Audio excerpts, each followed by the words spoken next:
Hi, my name is Jamar Hawk, and this is my video blog 7. Today I'm going to discuss 3 important characteristics of good measures and metrics and provide examples. When it comes to measuring metrics in a healthcare organization, you cannot manage what you cannot measure. So in the case of healthcare, community must be able to identify opportunities for reducing costs and improving quality and monitor whether those opportunities are being successfully addressed. These measuring metrics are intended to or significant to the measures of performance of a caregiver or organization against evidence-based standards and or benchmarking of peer institutions.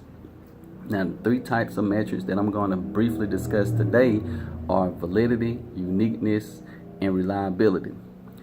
So validity in general refers to how well an assessment, instrument, or a test actually measured to the thing it is supposed to be measuring. Like for an example, although this is not dealing with healthcare, well, to me it was a very simple and understandable example nonetheless. A measuring cup is generally a good way to measure flour for a cake recipe.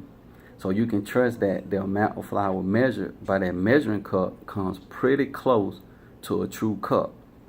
And so while abstract concept of validity makes sense, actual testing of validity can be challenging because validity exists in continuum with degrees of less and more valid.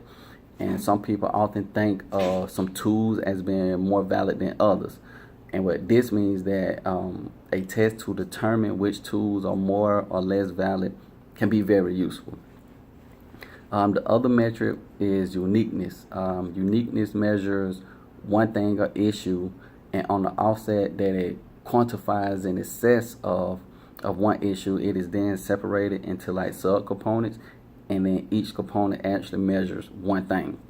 Like for instance, a metric with respect to a quantity or unfriendly occasion and close misses announced in a sector ought to have a different gauge for checking those unfriendly occasions and another one for tallying the close misses.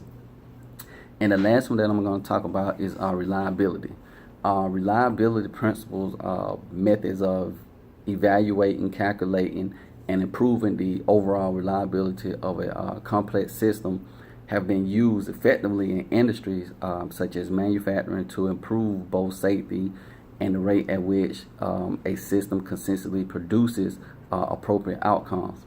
Now, however, you do got different kinds of like inter-rater reliability, or which means like a rate at which a system consistently produces or is the study of performance measurement tool involving in a comparison of responses for a control group with a standard.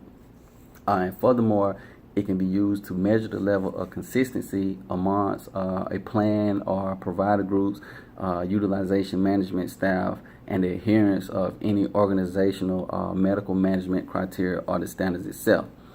An example of the reliability would be, let's say, if 2 researchers are observing like aggressive behavior of children at a nursery, they would both have their own subjective opinion regarding what aggression is or is not. So it would be unlikely that they would record the aggressive behavior the same, and the data would somewhat be unreliable.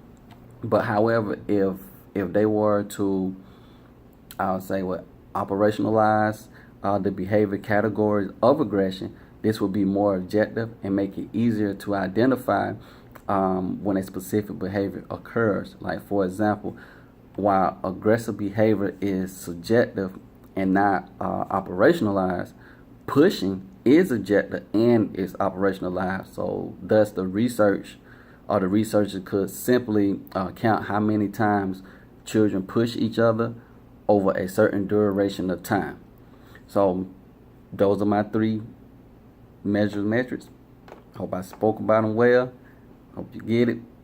Hope my examples are good. And there you have it.